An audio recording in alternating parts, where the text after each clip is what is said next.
Hello everyone friends हम पढ़ रहे थे हिंदी गद्य का उद्भव और विकास।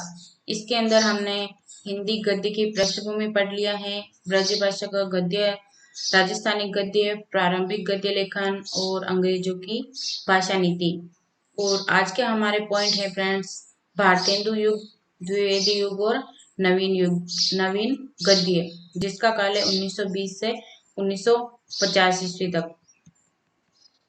तो फ्रेंड्स शुरू करते हैं हमारा आज का वीडियो।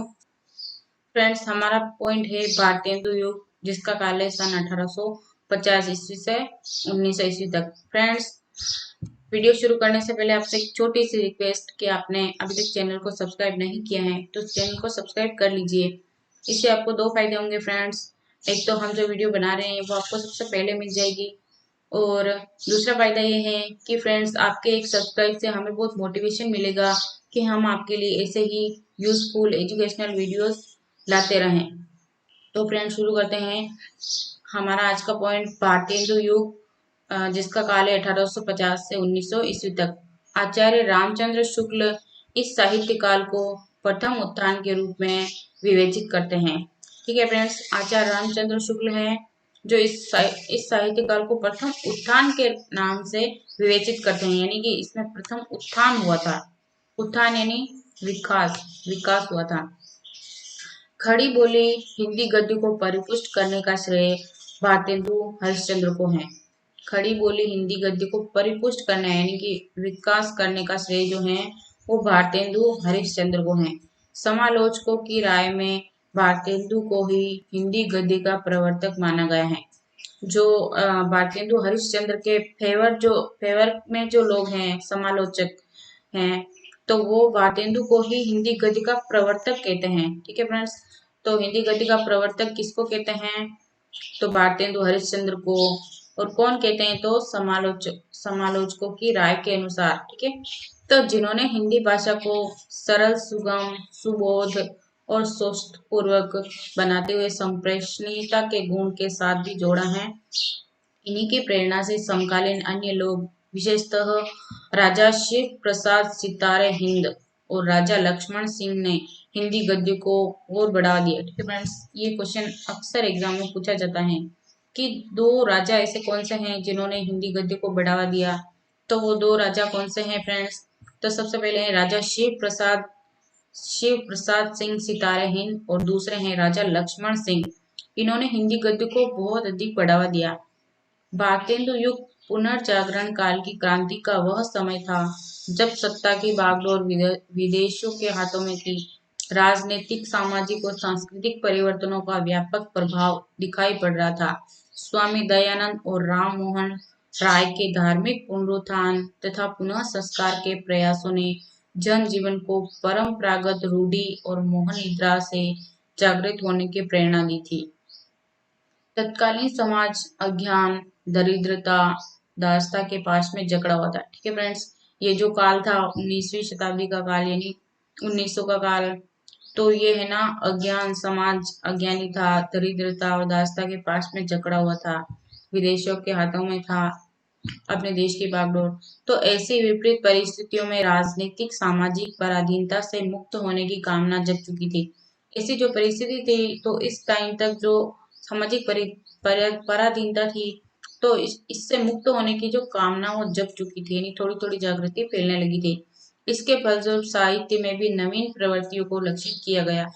अतः एक और कविता ने रीतिकालीन ऐन्द्रियता के घेरे को तोड़ा, और दूसरी ओर भारतेंदु और युगीन साहित्यकारों ने निबंध, नाटक, उपन्यास और पत्र पत्रिकाओं में नव जागरण विषयक लेखों द्वारा नवीन साहित्यिक क्रांति को जन्म दिया।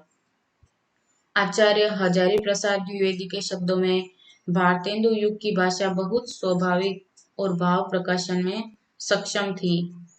सन 1867 में कवि वचन सुधा और सन 1873 में हरिश्चंद्र चंद्रिका का प्रकाशन करके भारतेंदु जी ने हिंदी की नई शैली की नींव डाली। भारतेंदु के साहित्य अवदान के विषय में आचार्य रामचंद्र शुक्ल का विचार था। ठीक है, भारतेंदु के साहित्य अवदान के विषय में आचार्य रामचंद्र शुक्ल का क्या विचार था? उन्होंने साहित्य को नवीन मार्ग दिखाया और वे उसे शिक्षित जनता के साहचर्य में ले आए। इसी युग में निबंध, स्वतंत्र लेख, नाटक और उपन्यास जैसी लोकप्रिय विधाओं का वह रूप सामने आया जिसमें विषय वैविध्य और भाषा का नव संस्कार परिलक्षित हुआ। इसी टाइम में, इसी युग में, ठीक है, निबंध, स्वतंत्र लेख, नाटक और उपन्यास का वो रूप सामने आया जिसमें नव संस्कार परिलक्षित हुआ है। नव जागरण और नव सांस्कृतिक चेतना का उन्मेष लिए हुए जिन नाटकों की रचना हुई उनमें भारतेंदु जी के वेदिकी हिंसा न भवती, चंद्रावली, विशस्य विषमोयश और भारत दूरदर्शा, नील देवी, अंधेर नगरी आदि मौलिक नाटक प्रसिद्ध हुए। ठीक है फ्रेंड्स, ये किन के नाटक हैं? तो भारतेंदु हरिश्चंद्र जी के नाटक हैं। कौन कौन से हैं? वैदिकी हिंसान भवती और चंद्रावली और विशस्य विषमोशयम और भारत दूरदशा, नील देवी और अंधेर नगरी आदि मौलिक नाटक प्रसिद्ध हैं। ठीक है, ये नाटक के भारतेंदु जी के हैं। और इस नाटक के बारे में अक्सर पूछा जाता है, विशस्य विषमोयस्य ये नाटक किसका है? और एक चंद्रावली, तो ये दोनों किनके हैं? तो भारतेंदु हरिश्चंद्र के हैं। ठीक है, भारतेंदु जी के हैं।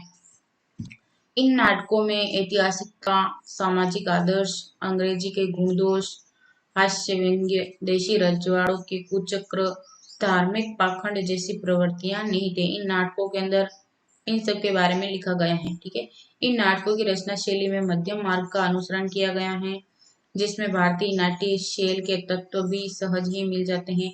भारतेंदु युगीन अन्य नाटककारों जैसे शालिग्राम के मोर ध्वज, भोजदेव की सुलोचना सती, राधा कृष्ण दास का महाराणा प्रताप, श्रीनिवास दास का संयोगिता स्वर और प्रताप नारायण मिश्र का हठी हमीर ऐसे पौराणिक और सांस्कृतिक जागरण के नाटक हैं।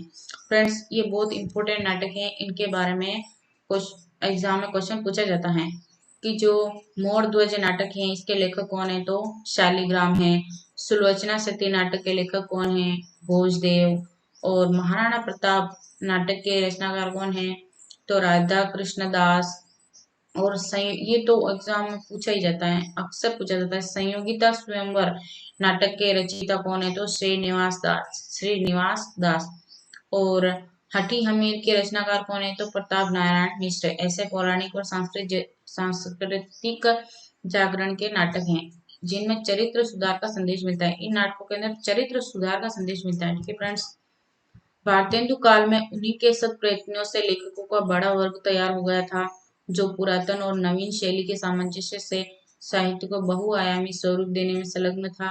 भारतीय जन की भावनाओं को सही दिशा प्रदान करने का कार्य अनेक लेखकों, पत्रिकाओं और समाज सुधारकों द्वारा किया जा रहा था।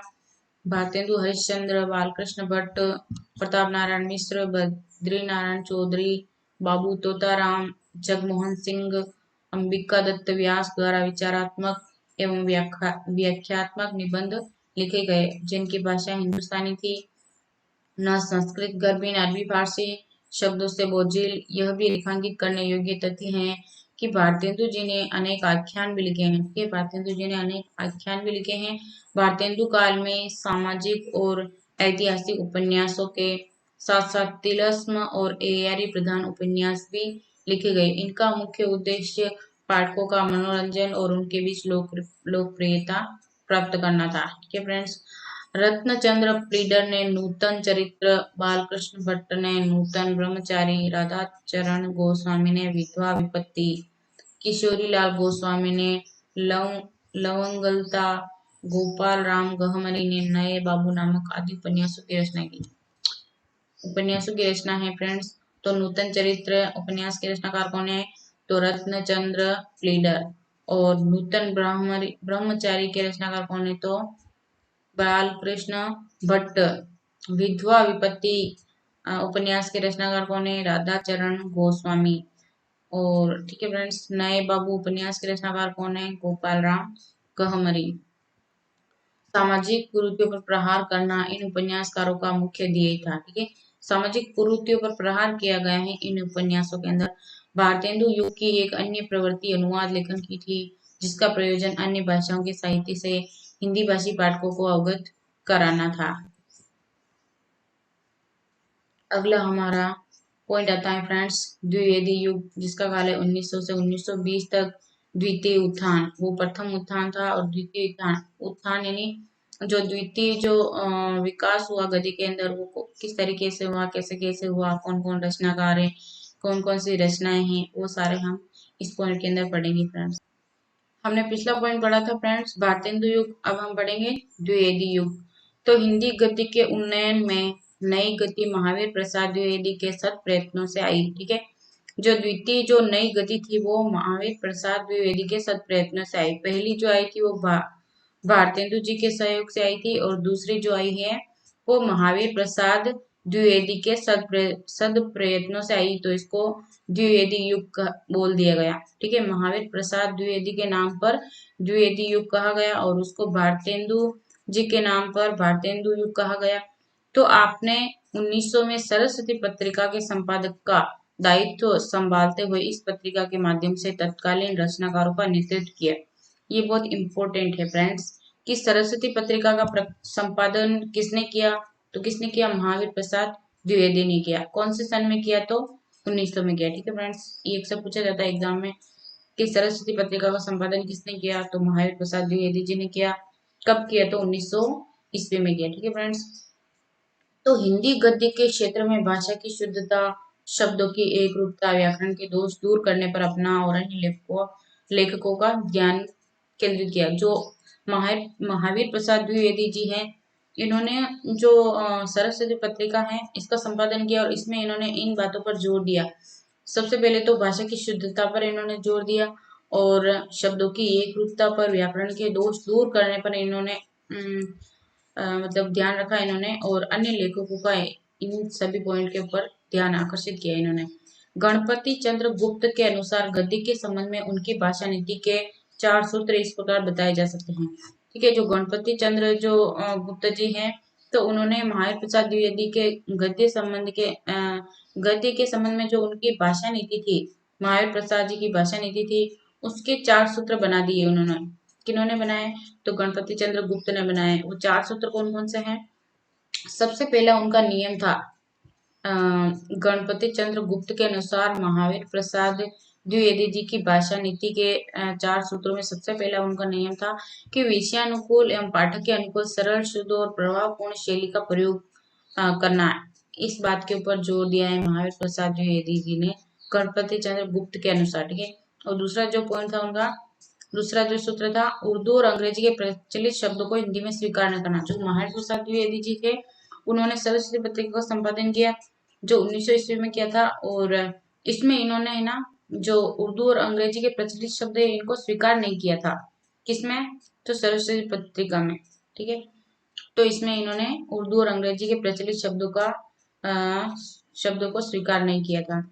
और तीसरा सूत्र क्या है, शब्द रूपों और प्रयोगों को एक सुनिश्चित रूप प्रदान करते हुए भाषा में एक रूपता लाना। ठीक है, शब्द रूपों और प्रयोगों का भाषा की एक रूपता पर ध्यान इन्होंने दिया था। भाषा की अभिव्यंजना शक्ति को प्रखरता एवं अभिव्यक्ति हेतु संस्कृत के सरल, तत्सम शब्दों, लोकोक्तियों एवं मुहावरों का प्रयोग करना, एवं अन्य भाषा के शब्दों को स्वीकार करना। ये 4 सूत्र इन्होंने बताए थे गणपति चंद्र गुप्त ने, और वास्तव में हिंदी गद्य के लिए द्विवेदी युग परिमार्जन काल रहा। खड़ी बोली गद्य में जो प्रौढ़ता और परिष्कृत भाषा का आरंभ हुआ, वह इसी युग की देन है। निबंध, आलोचना, कहानी, नाटक आदि सभी गद्य विधाओं में विषय वस्तु की दृष्टि से विकास हुआ, जिसमें पुरातत्व, इतिहास, विज्ञान, राजनीति आदि विषयों ने पर्याप्त स्थान प्राप्त किया। महावीर प्रसाद द्विवेदी के समकालीन अन्यतम गद्य लेखक इस प्रकार हैं। ठीक है, जो महावीर प्रसाद द्विवेदी हैं, जब ये गद्य रचना कर रहे थे, तो इनके समकालीन समय में यानी कि इनके साथ साथ और कौन से गद्य लेखक हुए थे, तो वो हुए थे डॉक्टर श्याम सुंदर दास, माधव प्रसाद मिश्र, चंद्रधर शर्मा गुलेरी, मिश्र बंधु, बालमुकुंद गुप्त, ठीक है, पद्य सिंह शर्मा, गोविंद नारायण मिश्र, गोपाल राम गहमरी, अयोध्या सिंह उपाध्याय हरोद, और लाला भगवान दीन, सरदार पूर्ण सिंह, और ब्रज रत्न दास, मन्नन द्विवेदी प्रभृति, ये सारे गद्य लेखक हैं महावीर प्रसाद द्विवेदी के समकालीन लेखक। ठीक है, गद्य लेखक।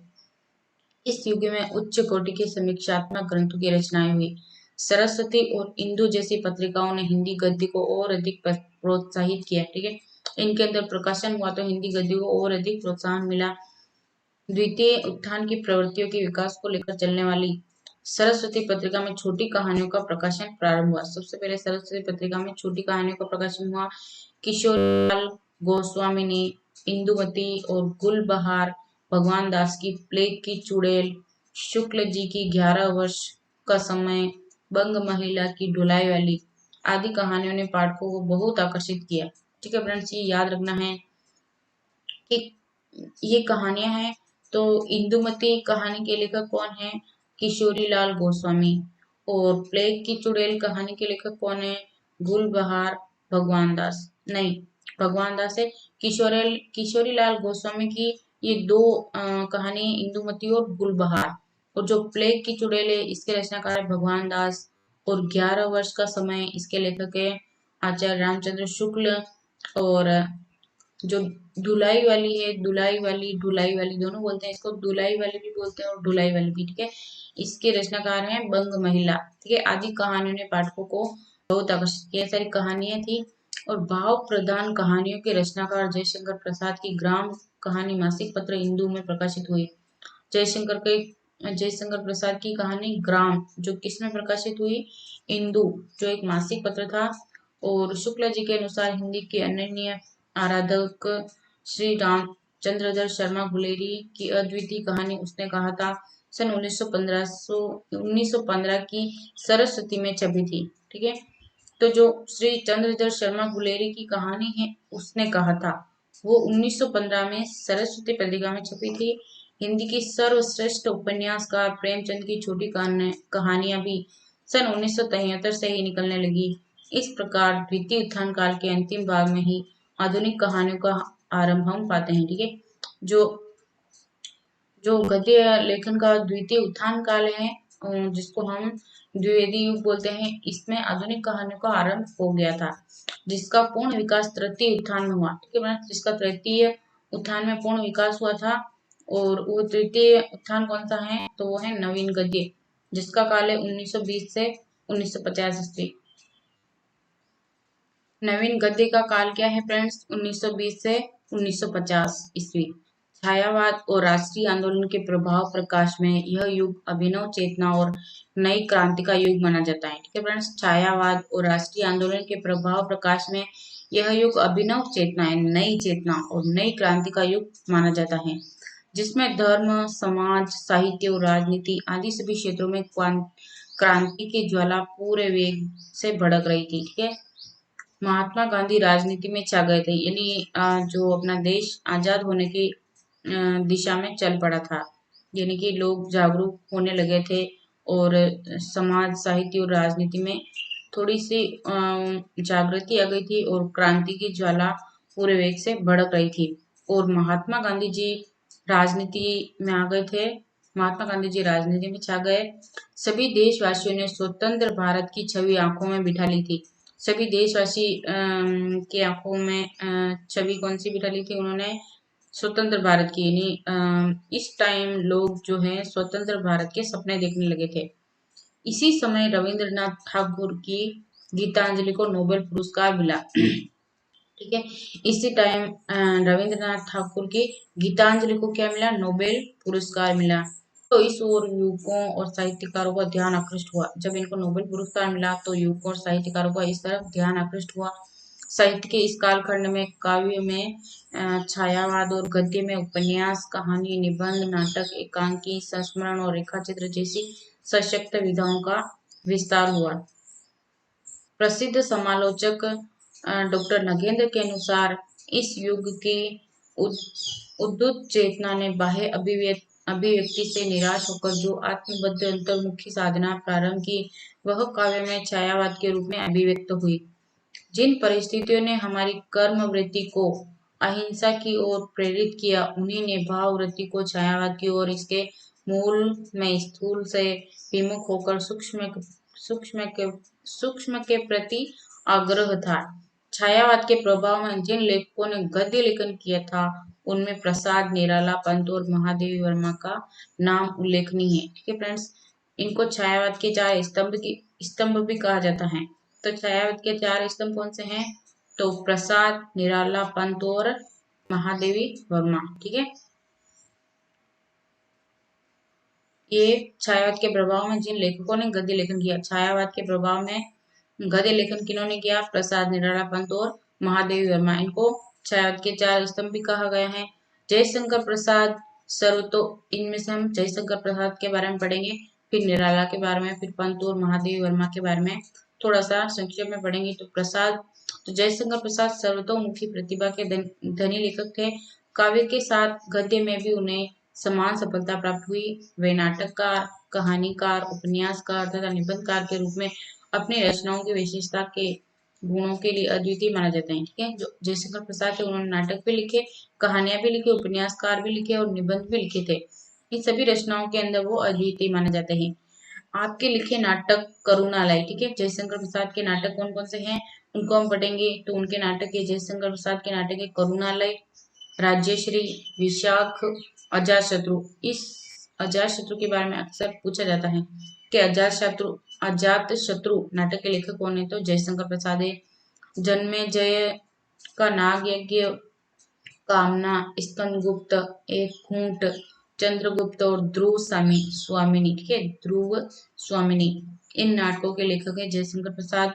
और उर्वशी चंपू शैली का नाटक है। ठीक है, इनमें से एक उर्वशी जो नाटक है वो चंपू शैली का नाटक है। ठीक है, कंकाल और तितली आपके लिखे 2 उपन्यास हैं। ठीक है, जयशंकर प्रसाद के 2 उपन्यास कौन कौन से हैं? कंकाल और तितली, इनके 2 उपन्यास हैं। और कहानियां कौन कौन सी हैं इनकी? छाया, आकाश, दीप, आंधी और इंद्रजाल। ठीक है, छाया, आकाश, आंधी और इंद्रजाल, इन कहानियों के लेखक कौन है? तो जयशंकर प्रसाद। काव्य कला और अन्य निबंध गद्य साहित्य की अनुपम रचनाएं हैं। इसके बाद में हम पढ़ेंगे सूर्यकांत त्रिपाठी निराला। ठीक है, सूर्यकांत त्रिपाठी निराला छायावादी कवियों में माने जाते हैं, किंतु आपने भी गद्य रचनाएं लिखी हैं जिनका विवरण इस प्रकार है। अप्सरा, अलका, लिली, कुल्ली भाट, छल की बीबी, बिल्लेसुर बकरिया, काले कारनामे, चतुरी चमार, चाबुक, रविंद्र, कविता कानन, समाज आदि, ये सारी इन्होंने रचनाएं की है। सुमित्रा नंदन पंत ने भी 5 कहानियां लिखी। संस्मरण और रेखा चित्र जैसी चित्रात्मक विधा का आरंभ महादेवी वर्मा की रचनाओं में होता है। ठीक है, संस्मरण और रेखा चित्र जैसी चित्रात्मक विधा का आरंभ किसने किया? तो महादेवी वर्मा की रचनाओं से होता है। महादेवी वर्मा अतीत के चलचित्र, स्मृति की रेखाएं, श्रृंखला की कड़ियां, संस्मरणात्मक शब्द चित्रों की रचनाएं हैं। ठीक है, ये इनके संस्मरण हैं। कौन कौन से हैं? महादेवी वर्मा के संस्मरण कौन कौन से हैं? तो अतीत के चलचित्र, स्मृति की रेखाएं और श्रृंखला की कड़ियां। इस युग के डॉक्टर राम कुमार वर्मा के एकांकी प्रसिद्ध हैं, जिनमें पृथ्वीराज की आंखें एकांकी संग्रह प्रसिद्ध है। ठीक है, एक पृथ्वीराज की आंखें एकांकी संग्रह के रचनाकार कौन है? तो डॉक्टर राम कुमार वर्मा है। आपने कबीर का रहस्यवाद अनुसंधानात्मक ग्रंथ के साथ हिंदी साहित्य का आलोचनात्मक इतिहास में भक्ति काल तक के हिंदी साहित्य का व्यापक इतिहास लिखा। हिमहास कश्मीर की वादियों पर लिखा गद्य काव्य है। रामधारी सिंह दिनकर के मिट्टी की ओर, अर्धनारीश्वर और संस्कृति के 4 अध्याय प्रसिद्ध गद्य ग्रंथ हैं। ठीक है, प्रसिद्ध गद्य ग्रंथ कौन कौन से हैं रामधारी सिंह दिनकर के? तो मिट्टी की ओर, अर्धनारीश्वर, संस्कृति के 4 अध्याय। विवेच्य कालखंड में धनपत राय अर्थात मुंशी प्रेमचंद का साहित्य जगत में पदार्पण हुआ। द्विवेदी युग तक हिंदी गद्य पर्याप्त विकसित हो चुका था। ठीक है, द्विवेदी युग तक हिंदी गद्य जो है पर्याप्त विकसित हो चुका था। उसे और विकसित तथा समृद्ध करने में मुंशी प्रेमचंद का अपूर्व योगदान है। ठीक है, हिंदी गद्य हिंदी गद्य के विकास में मुंशी प्रेमचंद का भी अपूर्व योगदान है। प्रेमचंद ने हिंदी गद्य को अपनी लेखन शैली से जन जीवन में लोकप्रिय बना दिया। अब हम मुंशी प्रेमचंद के बारे में पढ़ रहे हैं थोड़ा बहुत। तो आपकी सरल सरस कहानियां और उपन्यास इसके जीवंत प्रमाण हैं। ठीक है, प्रेमचंद की भाषा शैली राष्ट्रीय एकता और भावात्मक सौहार्द स्थापित करने में कारगर सिद्ध हुई। सेवा सदन उपन्यास से लेकर योगदान तक आपकी भाषा निरंतर शुद्ध, परिष्कृत और प्रौढ़ होती गई। ठीक है, सेवा सदन उपन्यास है जिसके रचनाकार है मुंशी प्रेमचंद। आपकी रचनाएं संप्रेषणीयता का अनूठा उदाहरण प्रस्तुत करती हैं। इनकी प्रत्येक रचना में सामाजिक आर्थिक विषमता के वर्णन मिलते हैं। जो मुंशी प्रेमचंद है ना, इनकी रचना में सामाजिक और आर्थिक विषमता का वर्णन मिलता है। यानी सामाजिक समस्याओं पर, आर्थिक समस्याओं पर इन्होंने रचनाएं की हैं मुंशी प्रेमचंद जी ने। साथ ही वे उनके समाधान भी दर्शाते चलते हैं। यानी कि जो सामाजिक समस्या और आर्थिक विषमता है उसके समाधान भी वो उनकी कहानियों और उपन्यासों में देते हैं। इनके उपन्यास कौन कौन से हैं मुंशी प्रेमचंद जी के? तो सेवा सदन, गबन, कर्मभूमि, निर्मला, गोदान, इन सब में नैतिक व आर्थिक समस्याएं रूपायित हुई हैं। ठीक है फ्रेंड्स, निर्मला उपन्यास में भी आपको पढ़ाऊंगी, तो आप पढ़ना उस टाइम।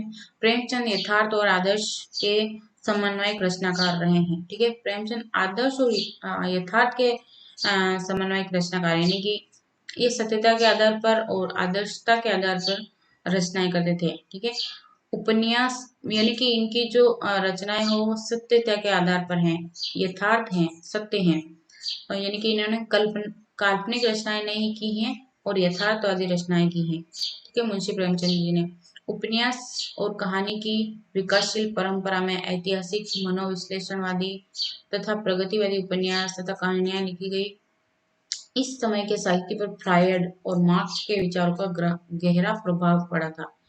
ठीक है, इन काल के लेखकों के वृंदालाल वर्मा, प्रेमचंद, जयशंकर प्रसाद, भगवती प्रसाद वाजपेयी, शिव पूजन सहाय, चतुरसेन शास्त्री प्रमुख हैं। मनोविश्लेषणवादी रचनाकारों में जैनेन्द्र, अज्ञेय, इलाचंद्र जोशी और प्रगतिवादी लोगों में यशपाल का नाम उल्लेखनीय है। ठीक है, मनोविश्लेषणवादी रचनाकार कौन से हैं? तो जैनेन्द्र, अज्ञेय और इलाचंद्र जोशी। और प्रगतिवादी लोगों में यशपाल का नाम उल्लेखनीय है। साहित्य के विषय में भारतीय राजनीति से भी गहरे रूप से प्रभावित है। राष्ट्रीय आंदोलन और गांधी जी के अहिंसावादी सिद्धांतों से साहित्यिक रचनाएं अछूती नहीं थी। जैनेन्द्र और अज्ञेय की रचनाओं में मनोजगत का चित्रण हो रहा था।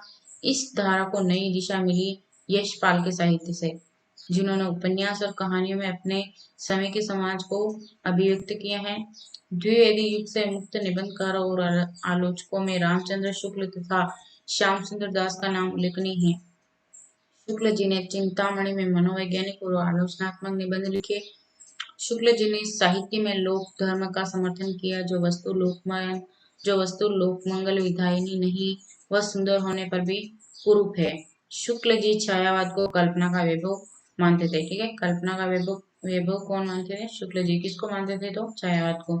उनकी लिखी साहित्य इतिहास की पुस्तक हिंदी साहित्य का इतिहास प्रसिद्ध है। ठीक है, आचार्य रामचंद्र शुक्ल जी की ये पुस्तक है हिंदी साहित्य का इतिहास। इसके बारे में अक्सर एग्जाम में पूछा जाता है कि हिंदी साहित्य का इतिहास पुस्तक के लेखक कौन है? तो आचार्य रामचंद्र शुक्ल हैं। आधुनिकता की प्रक्रिया को आगे बढ़ाने में शुक्लोत्तर युग का विशेष अवदान है। इस समय ने लेखकों ने सामाजिक, राजनीतिक, धार्मिक, सांस्कृतिक और कला संबंधी निबंध एवं साहित्य इतिहास की अनेक पुस्तकें लिखी, जिनमें डॉक्टर हजारी प्रसाद द्विवेदी, डॉक्टर नगेंद्र नंद दुलारे वाजपेयी, प्रकाश चंद्र गुप्त प्रमुख हैं। इनके निबंधों में जीवन और साहित्य के जर्जर रूढ़ियों का विरोध तथा स्वतंत्रता, समता, राष्ट्रीयता के पक्ष में विचार व्यक्त हुए हैं। प्रचलित अर्थ में एकांकी विधा का विकास सन 1930 के आसपास हुआ। ठीक है, एकांकी विधा का विकास कब हुआ? 1930 के आसपास हुआ। जयशंकर प्रसाद के एकांकी जयशंकर प्रसाद के एक घूंट एकांकी को प्रथम एकांकी माना गया। ठीक है, प्रथम एकांकी किसको माना गया?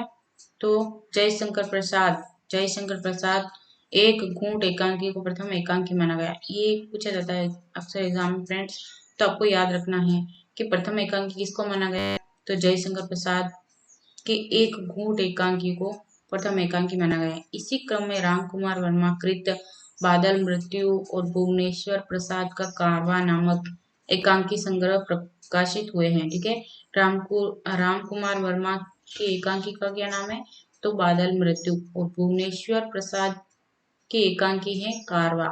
इन एकांकियों की यह विशेषता थी कि इनमें संघर्षमय जीवन के कार्य व्यापार, आसपास के जिंदगी के एक जिंदगी के चित्र रूपायित हुए थे। ठीक है, इन एकांकियों की यह विशेषता थी कि इनमें संघर्षमय जीवन के कार्य व्यापार, आसपास की जिंदगी के अनेक चित्र रूपायित हुए। एकांकीकार पूरी समझ के साथ जिंदगी के प्रश्नों से जूझने लगे।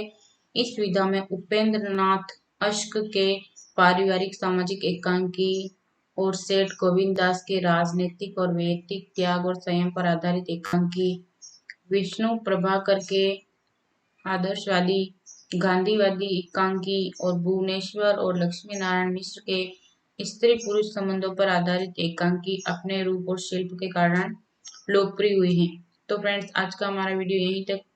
और आपने अभी तक चैनल को सब्सक्राइब नहीं किया है तो प्लीज चैनल को सब्सक्राइब कर लीजिए। और अगर वीडियो आपको यूजफुल लगा हो, समझ में आया हो, वीडियो टॉपिक समझ में आया हो, तो इस वीडियो को लाइक कर दीजिए और आपके दोस्तों में शेयर कर दीजिए वीडियो को। धन्यवाद।